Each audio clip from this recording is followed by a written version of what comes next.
Hey guys, thanks so much for joining the Learning Theaters today. My name is Galen for Quixel at Epic, and today we're going to be doing a full ecosystem walkthrough of everything that's available to you as an Unreal Engine user.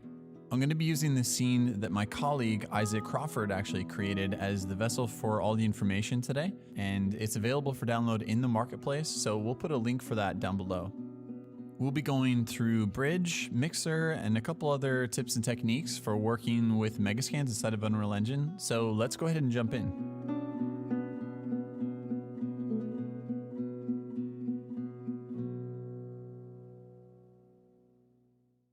So if you aren't familiar with the Megascans ecosystem, this is Quixel Bridge, and what Quixel Bridge is a content management solution, and what I'm going to do just to start is log in using my Epic ID. And after I go ahead and accept and enter my credentials, I'll go ahead and click allow. And now as an Unreal Engine user, I have full and complete access to the entire Megascans library. So this means that every single day as the library continues to expand, I can download the highest resolution versions of these assets and just use them immediately in the scenes that I'm creating at home. So as you can see here, you can browse the library in a couple different ways. And here I'm just going through a couple different collections and using some basic search terms to isolate what it is that I'm looking at.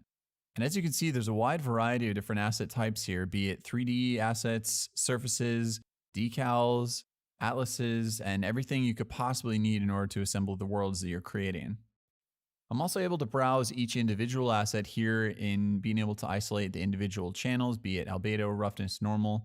And I can also 3D preview any asset here. And I can also view the wireframe here as well for each individual LOD. As you can see here, we're given a couple download settings, and we'll be using Unreal Engine obviously for this example. So I'll be using that material preset for anything I'm going to be downloading today. So as you can see, I can actually go in here and customize this experience a lot. I can have each individual LOD depending on the needs of my project, and I can use the cinematic high master mesh in the event that I'm going to be using this for maybe a high-end cinematic. You also have access to global download settings here, where if I want to go and download an entire eco region, I can set all the parameters for my downloads and then just indicate on a per asset basis what it is I'm looking to download. Let's start by installing the plugin for Unreal Engine, and what I'll do here is just for any asset that I have downloaded, I'll just go to my export settings tab, and as you can see, we'll be using Unreal Engine as the target for our export. Now, we do support a wide variety of different DCCs and renderers, so it's important to know you can view all of the documentation for this just in our help tab. Installing the live link is incredibly simple, and all you need to do is make sure with the Unreal Engine closed that you go and download the plugin from this tab below. After downloading the plugin, you simply need to indicate where Unreal is actually installed in your machine. I'll tab on my machine to see program files, Epic Games, and drill down to the plugins folder, as this is where we're going to be nesting the plugin for our use. After indicating where the plugins folder is, you can see at the top of the UI, we're actually getting a flag from Bridge that indicates that the plugin was successfully installed. And lastly, I'll just find the project that I'm going to be working inside today. Quickly before we export, we can go to our advanced settings here, and if I want to make any changes to the names of the assets as they're going into Unreal Engine, I can do that here. We also have channel packing, which allows me to customize my experience even more and optimize my shaders in Engine. If you have a specific setup in mind, you can do that here inside of this tab. So let's find some assets to actually go ahead and export into our scene. And I'm just going to go through and start to browse here briefly, and the scene, as you saw at the beginning, is kind of an abandoned apartment of sorts, and we really want to clutter this thing up and add in a couple different pieces that might give us some variety in the set dressing. Again, I can sort and preview all different types of assets here in Bridge, be it surfaces, 3D assets, scatter, and I can go and filter by a ton of different parameters here at the top of the UI. I think this old metal pot is perfect for what I'm looking for, so I'm going to make sure I have a couple different LODs checked on, just to make sure that we're keeping performance top of mind for this example. And I'll just be using JPEGs here for this example, so as long as we have the Unreal Engine material preset set up, I'll just go and click download here and we can see the progress in the screen ahead. After I reopen Unreal Engine, you'll see at the top of the UI, we have the Megascans plugin actually right between settings and blueprint. This just shows to me that the plugin was successfully installed. So why don't we take a look at the UI briefly. As you can see, there are a couple features here for overriding materials in case you're using your own master material for your project. It's important to note that we actually do ship with master materials for a wide variety of different asset types, but we do understand that various projects do have specific needs. And this plugin allows you to customize that experience fully. Let's bring our metal pot into Unreal Engine now, and just with a single click, I'll click Export into our project. As you can see, Unreal Engine is bringing in all the important information from what we downloaded, and it's assembling material instances and the LOD chains for the asset that we just downloaded. And as you can see, here's our metal pot, and we can start to inspect it briefly before we start actually including it in our scene. Let's go ahead and drag it in now. And that's how easy it is to just start being creative immediately with the Megascans library. Performance is a massive consideration when we're working in real time. So as you can see here, I've actually brought in the several different LOD levels that I can actually flip between here inside of my scene. At a minimum, Megascans assets are LODed through LOD 5, but some actually extend that chain further. And like I mentioned, the cinematic high master mesh is our gold standard for anything that's going to be able to withstand high poly counts. And here's the material instance that was automatically created when we exported it from Bridge. Our material instance comes with a couple simple features, but it's important to note that you can again customize this as much as you would like. I'll go in and start to make some simple adjustments to the albedo, maybe feather the roughness slightly to where we get something a little bit different from what we were looking at before. Megascans assets are meticulously calibrated, but it's important that after you bring these assets into your scene that you have that control to dial it in for the project that you're working inside. Let's inspect the master material that ships with our plugin. So as you can see, it's a very simple material setup, not really anything too complicated, but it's a good starting place if you're a new user to Unreal Engine. Let's make a simple modification to this material, as I want to maybe be able to desaturate this asset once I actually drag it into my scene. I'll hold down D on the keyboard to bring in a desaturation node and hold down 1 to bring in a constant. After I convert that to a parameter, let's feed this back into base color. And this is something that will be exposed now in the material instance for the asset that we were just looking at. And there we go. I can just desaturate this and bring it right into the zone that I want to for my purposes. Let's take a look at some other asset types that were incredibly useful in building this scene. As we mentioned before, 3D assets and surfaces are some of the most prevalent assets in the library, though we have some amazing decals and atlases that would be perfect for this scene. I'll type in leak and decals as my search parameters, and let's go ahead and see what the library has. Again, I can view the trending assets here in Bridge, as well as see some of the latest updates that have come in for this asset type. Isaac used a lot of these in order to create that weathered look on the walls for this environment. So why don't we bring in one of those now and see if we can't weather up some of the walls in this scene. And here's the material instance that we're using for this specific example of the decal.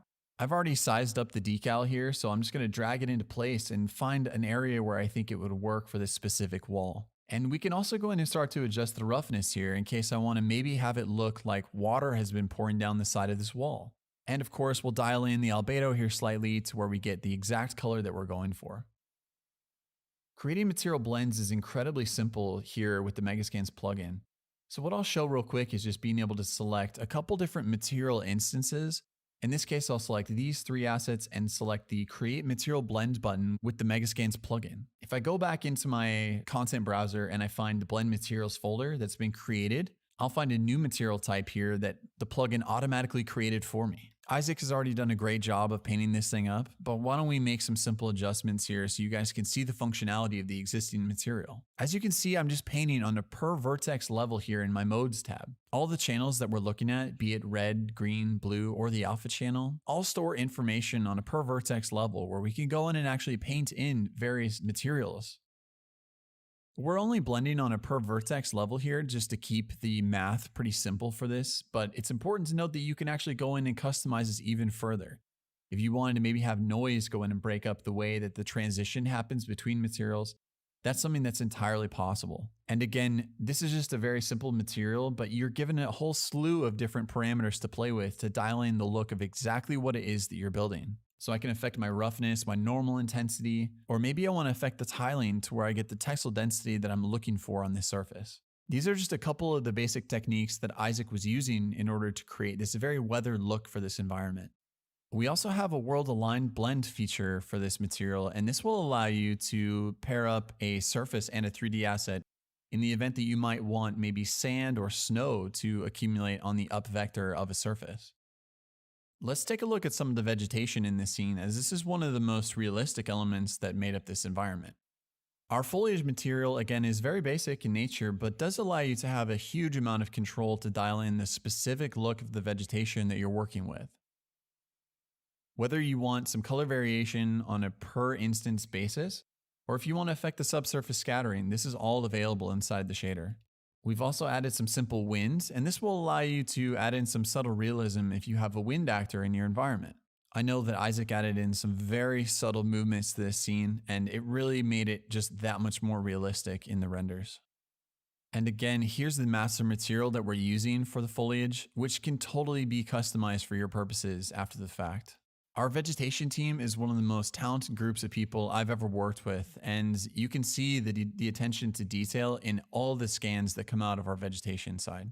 Creating realistic vegetation is one of the most complicated parts of being an artist. And with a wide breadth of vegetation actors inside the Megascans ecosystem, you can really skip all of the guesswork in crafting some of the most complicated assets for CG artists. Let's jump into Quixel Mixer now.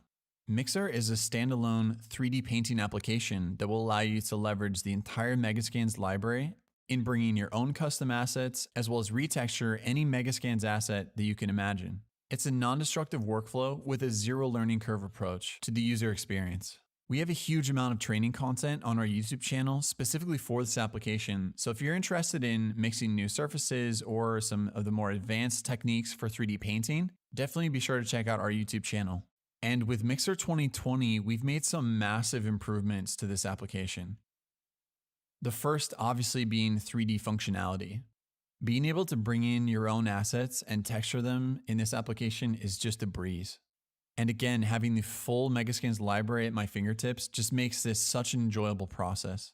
You truly are able to create endless variations of these different asset types.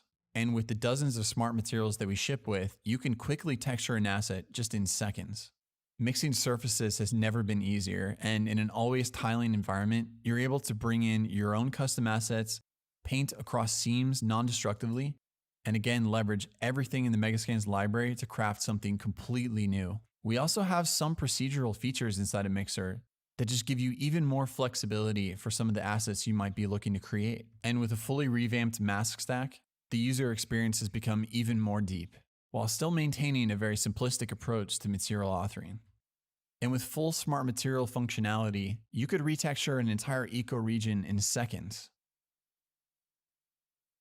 So let's jump into our first example here. And the idea is really simple for this specific demo in that I want to ground this asset a little bit more than if I were just to drag in this clean cardboard box directly into my old abandoned environment. Before we start to weather this thing a little bit, why don't we take a look at some of the things you can do just out of the box. On a per channel basis, we've added blending modes that will allow you to blend and mix and match all the different inputs that you might layer into a stack. Opacity and contrast have also been given their own sliders in the event that we might want to feather the effect of maybe just the albedo, for example. Browsing inside of Mixer is very similar to that of browsing inside of Bridge. So we're given the full Megascans library here, as you can see, but we can search in the exact same way.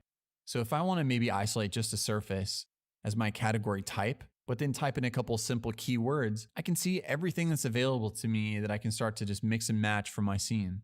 I know that I want to start with some simple paper, and what I'll do here is just find a nice crinkly material that I think would make this just a little bit more weathered than it is. I'm able to go in here and make some modifications to my albedo, but I can also middle click on the swatch next to albedo, and this will actually average the values of everything that's sitting below it. You can obviously punch in hex values and use the eyedropper sample if there's something specific in your environment that you want to sample.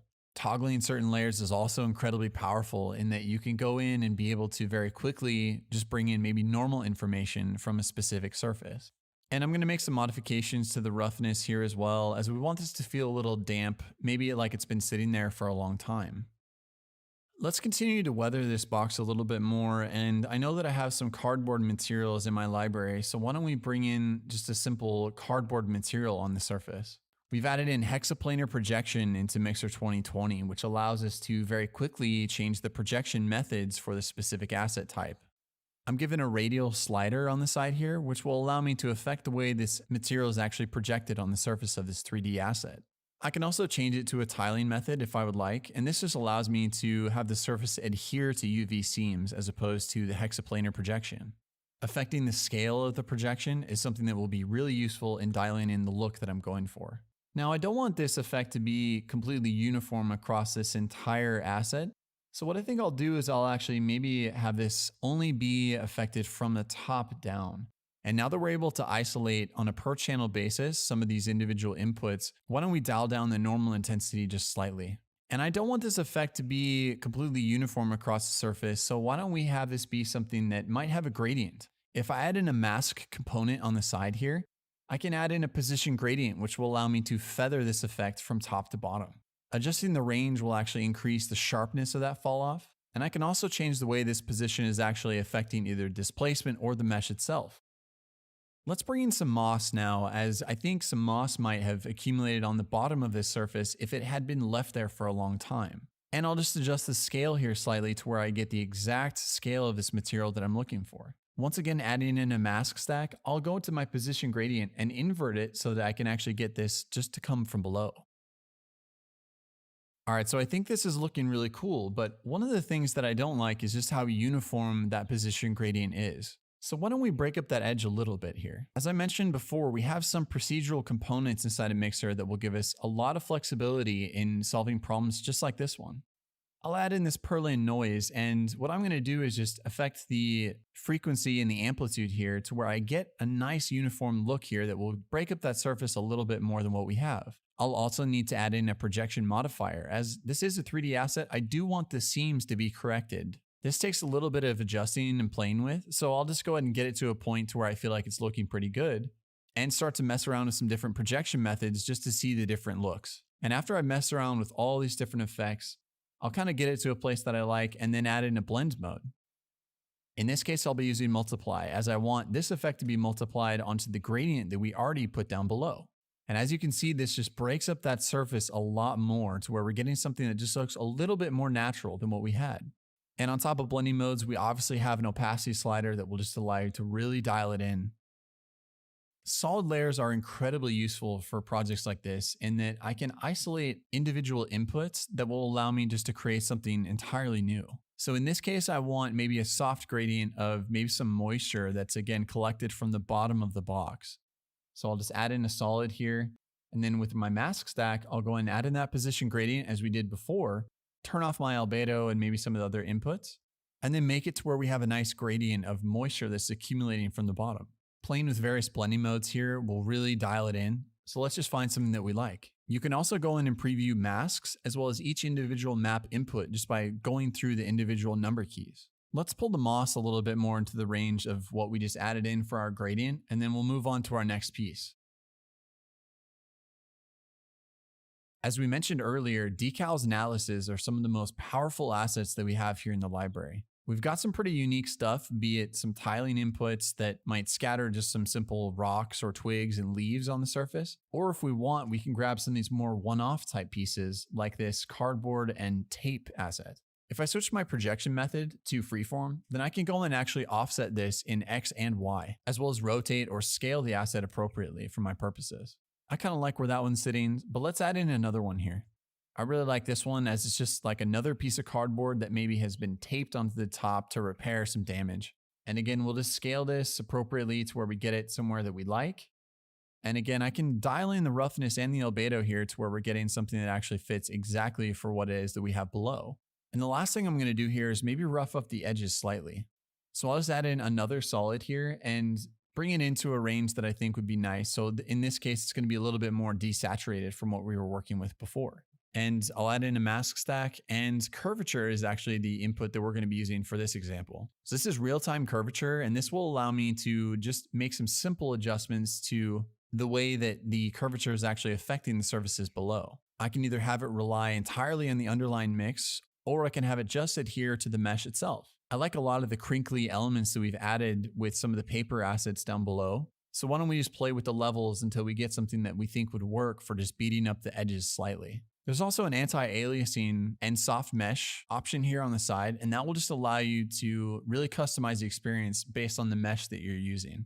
So in dialing in this effect, I'm going back through all my individual layers, be it the albedo channel, the roughness, and really just trying to find something that I think works well with the different blending modes that I have available here. Originally, I was looking at something that maybe was a little bit more saturated, but I landed here on maybe just a simple multiply, and I think that that gives me the exact effect that I was going for. And again, we have full channel packing functionality inside of Mixer, so if you want to have a more customized experience on export, you can do that as well. And here's our asset directly into our scene. I think that this just works way better than what we had before. We've got a nice grounded feel to it. And again, once I'm actually inside of the level, I can go in and start to adjust again, maybe the albedo or the roughness to where it just fits with some of the other assets that are around it.